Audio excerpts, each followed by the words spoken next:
What happens when two powerhouse singers clash on live television over creative control and artistic integrity? The answer is a lot more explosive than you'd imagine. But before I tell you this unbelievable story, make sure you hit that subscribe button and drop a comment below. Tell me what you think about artists standing up for their principles. Now, let's get into it. It was a regular buzzing afternoon at the Clarkson show. The audience was in high spirits, clapping, laughing, and buzzing with the excitement of being part of a live taping. But this wasn't just any episode. People knew they were in for something special because Kelly had a legendary guest scheduled to appear.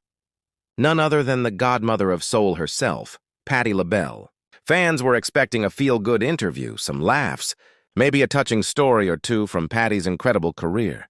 And if they were lucky, a powerful duet between two of the strongest voices in music.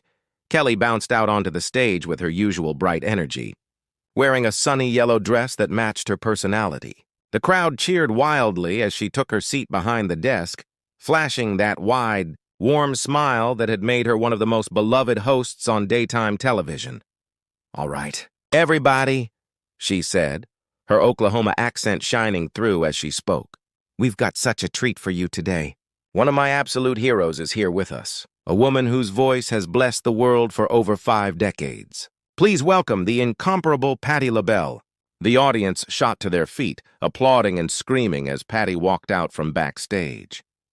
She was radiant, draped in a flowing emerald green gown that shimmered under the stage lights. Her silver hair was styled perfectly, and her regal presence reminded everyone that they were in the company of music royalty. "Miss Patti, thank you so much for being here," Kelly gushed as Patti sat down. "I have to tell you, I've been a fan since I was a little girl singing in church. Your voice has inspired me for years." Patti gave her a gracious smile, though her eyes carried a certain careful reserve. "Thank you, sweetheart. That means a lot. It's always a joy to meet younger artists who understand the importance of real vocal technique and emotional connection." Kelly leaned forward, her excitement bubbling over. "Speaking of technique, I was hoping we could do something really special today.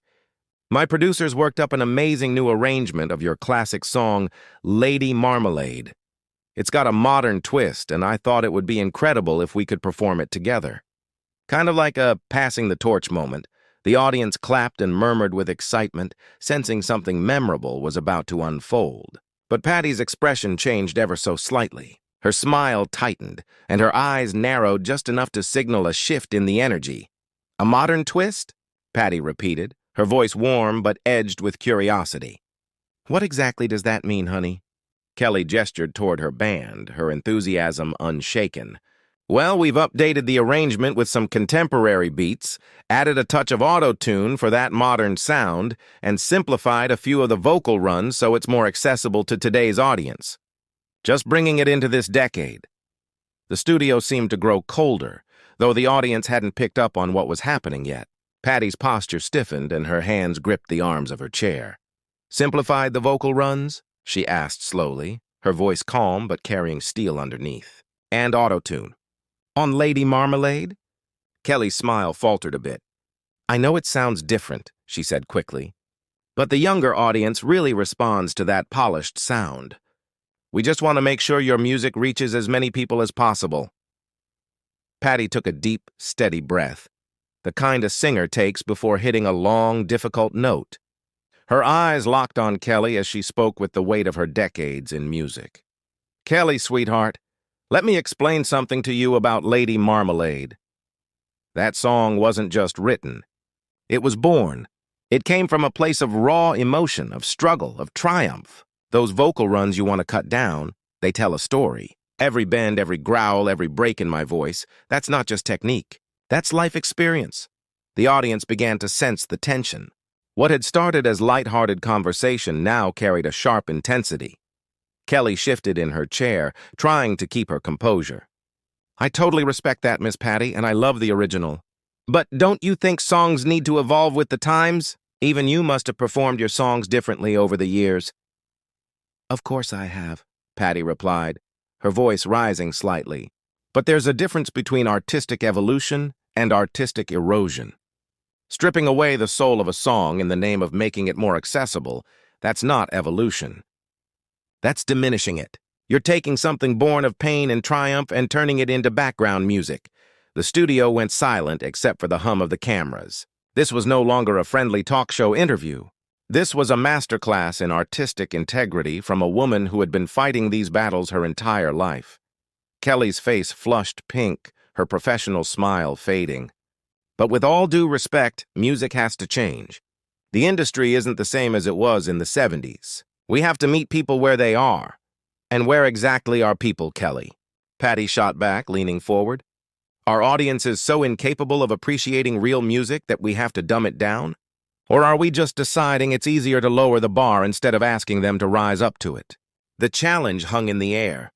Kelly's jaw clenched. That's not fair. I'm not dumbing anything down. I'm trying to connect with people in their own time, in their own language. Patti let out a sharp laugh, musical but cutting. Language? Honey, music is already a universal language. Emotion is universal. When I sing, I'm speaking straight to the soul, and souls haven't changed. Not since the beginning of time. Kelly's voice rose, frustration breaking through. But presentation matters. You can have all the soul in the world, but if people can't connect with how it's packaged, they'll tune out. That's just reality now. Reality? Patti shook her head. We're not talking about theme parks or television ratings. We're talking about art. Music that heals, that inspires, that changes lives. And you want to reduce it to packaging.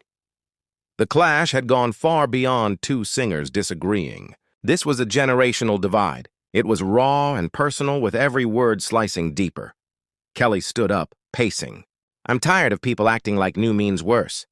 My songs have helped people through heartbreak, through depression, through loss. Don't tell me that's not authentic. I never said your music wasn't authentic to you, Patti replied calmly. But when you take my music and repackage it without respecting its roots, that's not interpretation. That's appropriation. The word hit like a bomb. Kelly froze, her face flushing deep red. Every artist builds on what came before. The Beatles built on Chuck Berry. Madonna built on disco. I'm building on voices like yours. And the Beatles respected Chuck Berry's work before they built on it, Patti fired back. Madonna lived disco before she transformed it.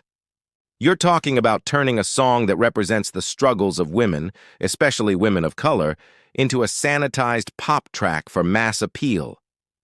Kelly stopped pacing, her voice trembling with anger. So this is about gatekeeping? About who gets to sing what songs? Patti's voice dropped to a dangerous whisper. Child, I've spent my life opening doors for artists who look like me. I've mentored more singers than you can count. But I will not let you trivialize music that comes from pain you can't begin to understand. Kelly's voice shook now, not just with anger, but with hurt. Don't you dare say I don't know struggle. I grew up poor. I fought record executives who tried to change me. I earned everything I've built. Or did you just learn to give them what they wanted? Patti asked, standing tall, her presence commanding the room. Because there's a difference between earning your place and being handed one for playing by their rules. The room went completely silent.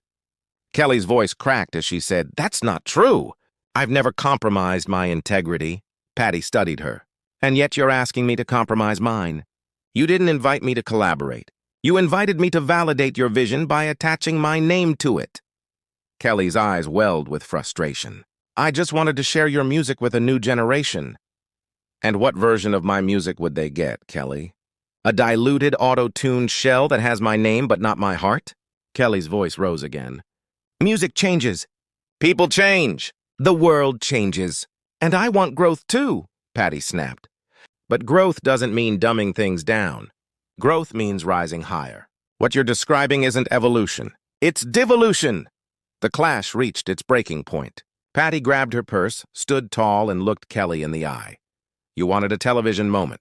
But some things shouldn't be compromised. Some things are sacred. Until you understand that, you're not ready to collaborate with me, or with anyone who takes their artistry seriously. With that, Patti LaBelle walked off the stage, leaving Kelly standing alone in front of a stunned audience and rolling cameras. So, what do you think? Was Patti right to stand her ground and defend the soul of her music? Or was Kelly just trying to bring a classic song to a new generation? Let me know in the comments, and don't forget to subscribe for more unbelievable stories from the world of entertainment.